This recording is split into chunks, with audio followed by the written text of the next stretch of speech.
Hi everyone. It's been quite a while since I've posted, but it's been a good term. I don't know about you, but I always need a bit of space and a bit of time to get into the rhythm of homeschooling. And so I sort of like normally go undercover during the first term. In South Africa, we've just finished our first term and we started the second term now. And there's been something on my mind that I'd like to share with you, and I would love to hear your thoughts as well. So, it's the concept of grace in education. I grew up in a schooling system. The schooling itself wasn't necessarily a difficult yoke to bear.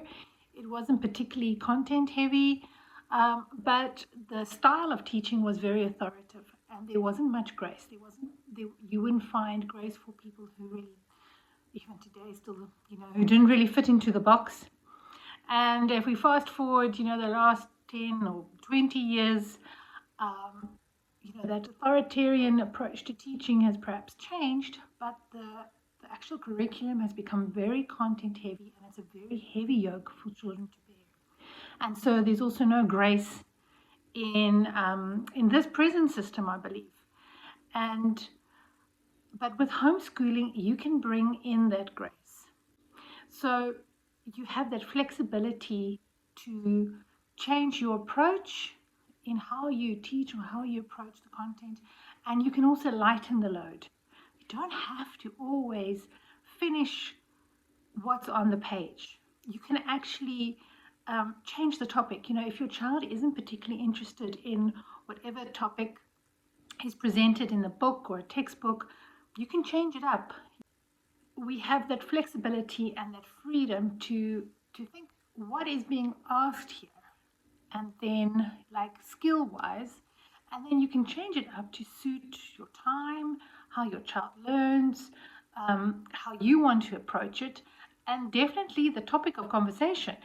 If your child is bug crazy, or love horses, or loves to dance, or loves, detective work, or whatever is their fancy at the moment, you can bring that in, and as long as the application or the skills that's being required can be woven into that topic, then you've achieved your objective.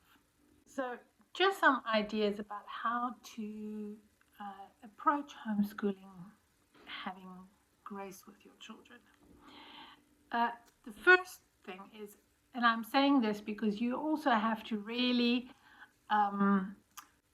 take in consideration, you need the discipline as well. You can't just let your children say and do as they please, but there is an opportunity for you to show grace. And sometimes it's about, I'm speaking specifically for, let's say, as someone once said to me, the difficult customers. If you've got a child that is perhaps refusing to write, or maybe they're really struggling with learning to read, and you've got this program that you're busy doing, or you want to do these certain things in a day, I want you just to encourage you to just take a step back and check what is the problem.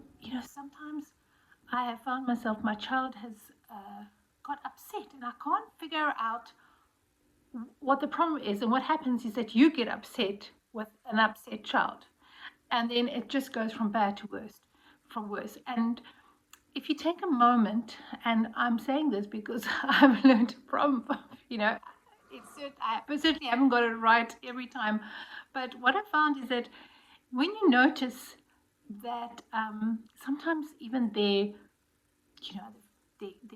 start getting a little bit red, or you find that there's a bit of an attitude, and it's to backtrack, where did this come in? Because not too long ago you had a happy child, and I found that sometimes it was something that I said that I don't even remember that I said.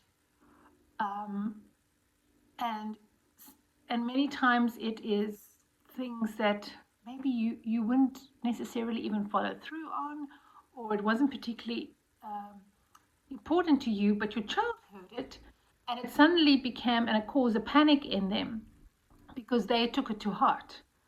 And so I found that with a day, and when you are busy homeschooling, to lay it on thick for some children, like we're going to do this and we need to do that and we need to do this, and then you can go do that, and then so it's like when you really pile things on, and sometimes you add extra things that you probably know that you're not going to get to anyway.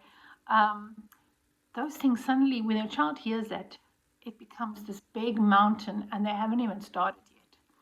And so this is for, it's not for everybody, but if you know that your child is particularly prone to stressing for a lot of things, then just, you to approach it with grace is, we've got a few things that we need to do today. Let's focus on this, whatever it is.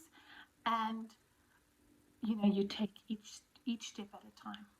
Then you might have another child that likes to know what's lying ahead, and if you don't tell them beforehand and you keep on laying on things every day, and then they said, yeah, but I thought we were only going to do this, so it's really quite a juggle to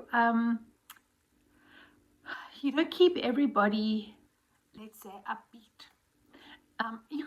Children are generally they would rather want to play. So there comes a time where there is work that's needed, and they're probably going to kick against it. But I found it's watch your children, how you react, and see what you are busy saying to them. Is it with grace? Is it with understanding?